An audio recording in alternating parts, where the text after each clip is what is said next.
Dear students, welcome to Standard 6, subject General Science, lesson number 10. The name of lesson is Force and Types of Forces.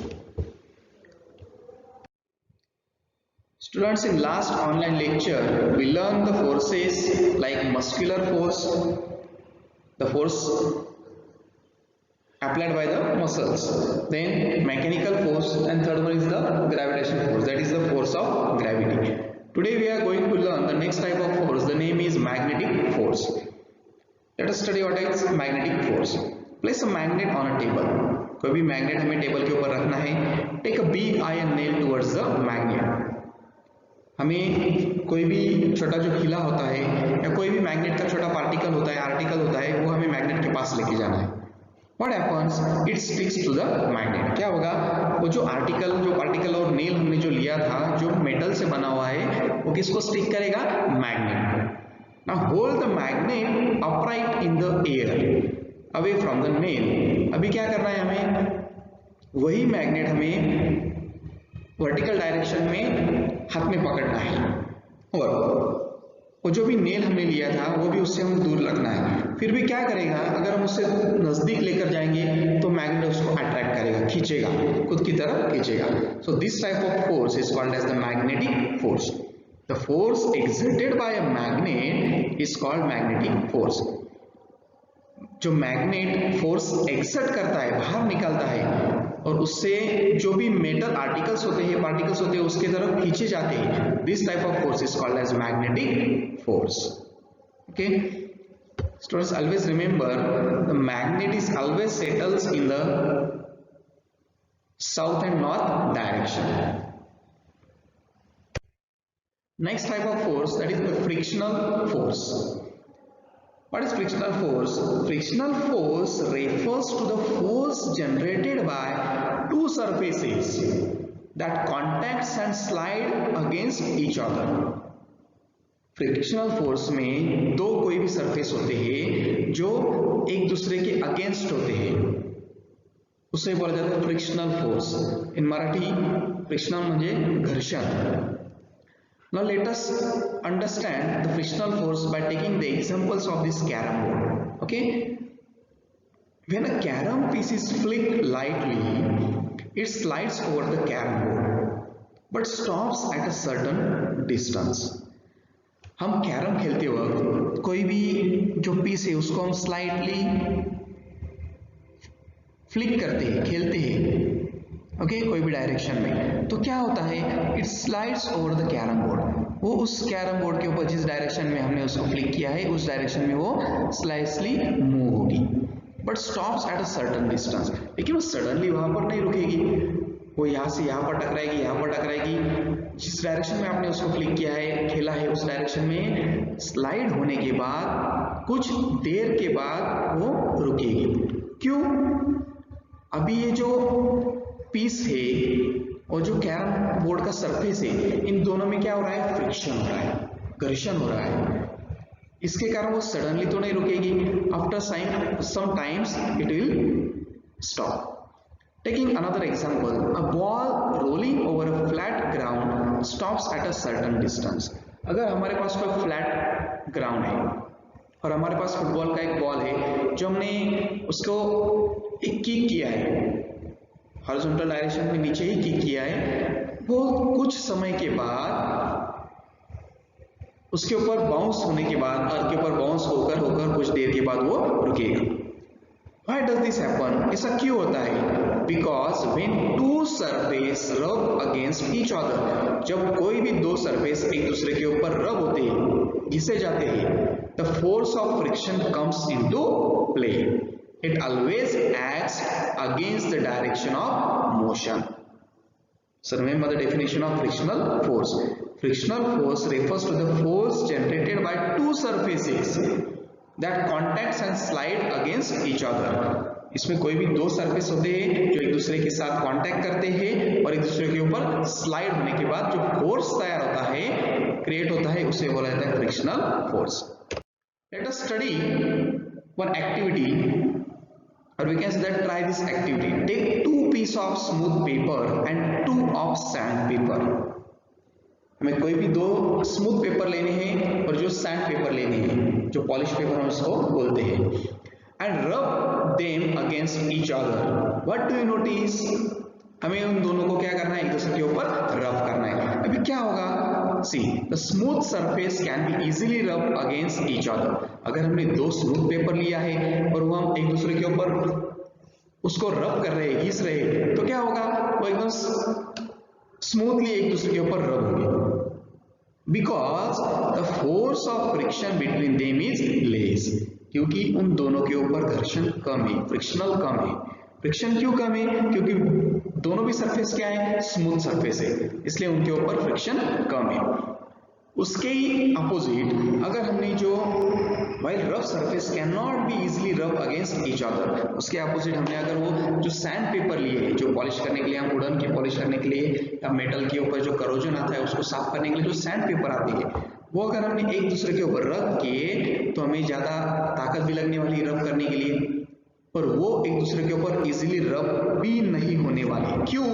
Because the both surface having hard surface, वो जो कोई smooth surface नहीं है, hard surface है, तो उनमें force of friction ज्यादा नहीं रहेगा या ज्यादा रहेगा।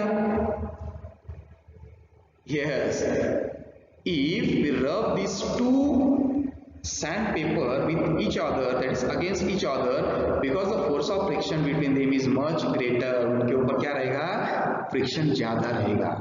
क्यों? क्योंकि दोनों भी सरफेस क्या है, हार्ड सरफेस है। अंडरस्टूड?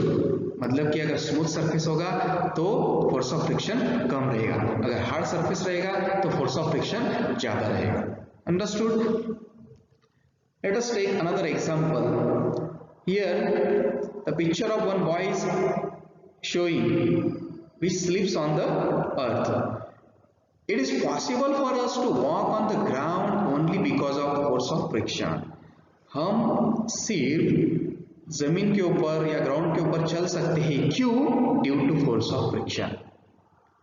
हमने जो पैर में चप्पल, सैंडल, जूता जो पहना हुआ है उसका और जिस सरफेस के ऊपर हम वॉक कर रहे हैं उन दोनों के बीच में क्या होता है, फोर्स ऑफ फ्रिक्शन होता है, उसी के कारण हम चल पाते हैं। If there is no friction we would slip and fall. अगर वहां पर कोई फ्रिक्शन नहीं होगा तो हम वहां पर स्लिप होकर गिरेंगे। For example, we are very likely to sleep while walking on an oily और वेट फ्लोर।